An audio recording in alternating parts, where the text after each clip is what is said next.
Okay, welcome to Fun with GIS. We're working with Mystery Raster this week.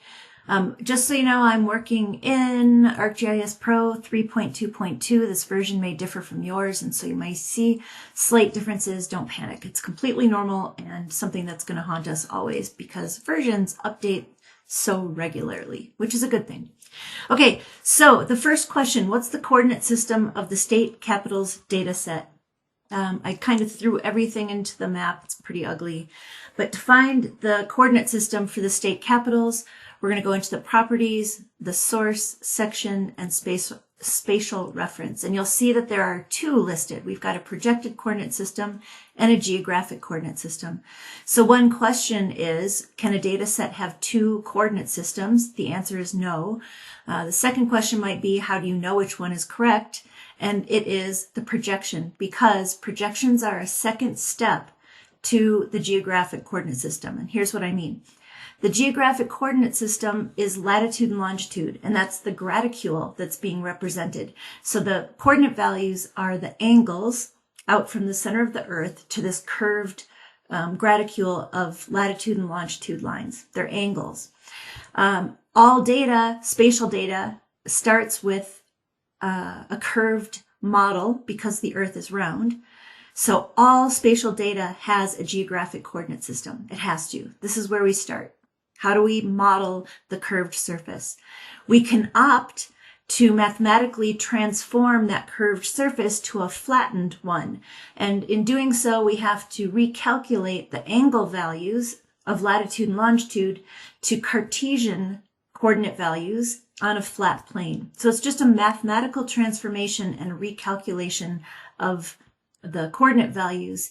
But once a projection is done, this becomes the foundation, and this is the coordinate system. The projected coordinate system for this data set is USA contiguous, Lambert conformal conic. That's the coordinate system. The projection is Lambert conformal conic. The area of geographic interest it was focused on is the lower US, and it was based on the curved surface of this. But anytime I'm asking you for the coordinate system of a data set, if it has a projection, you are to report the projected coordinate system. All right, number 2, what's the resolution of the mystery raster? We only have one raster in our data set that I gave you, and it's this mystery raster here. So to find the resolution, go into the properties, source again, but this time we're going to look at the raster information. And what is resolution? It's the size of the cell on the ground. And this is really rare to see two numbers that are different. But you can see here, it's telling us the cell size of the X direction and the cell size of the Y direction. Is basically 10 by 10. What are the units on this? The units from the resolution are going to come from your coordinate system.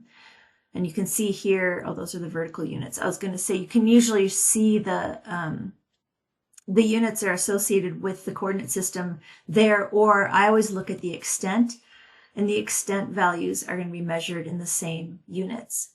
So meters. Our cell size is 10 by 10 meters, basically. If we were calculating area, you'd be specific, and you would multiply 9.9999993 by 10 to make sure you're getting the exact area of a cell. All right, and the third question, in the seismic hazard layer, what are the units for the ArcGIS field? Wow, I don't know anything about seismic hazards. Let's zoom to that and see what we can just see. Hello, zoom to layer. Okay, so it's this blue thing. Let's turn everything else off. All right, what else do I have on here? Must be, okay. So here's what it looks like. Here's our ArcGIS field. I have no idea what this means. It looks like it's got a minimum value of 0. And if we sort it the other way, we have a max value of 100. So we may intuit that these are percents, and our full range of value is 0 to 100%, but we don't know.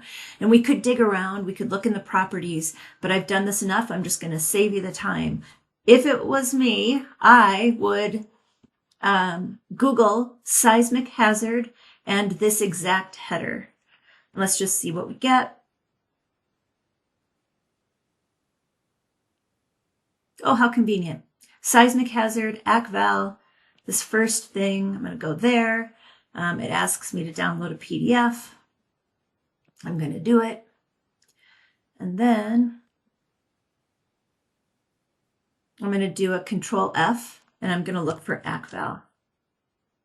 And it brings me to the first hit, the minimum peak horizontal acceleration value for the polygon. I have no idea what that means, but if this was work that was important to me, I would start doing some reading and figure out what this means.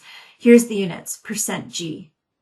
So units of measure for 0 to 100 are %G, and it represents the minimum peak horizontal acceleration value for the polygon for what it's worth.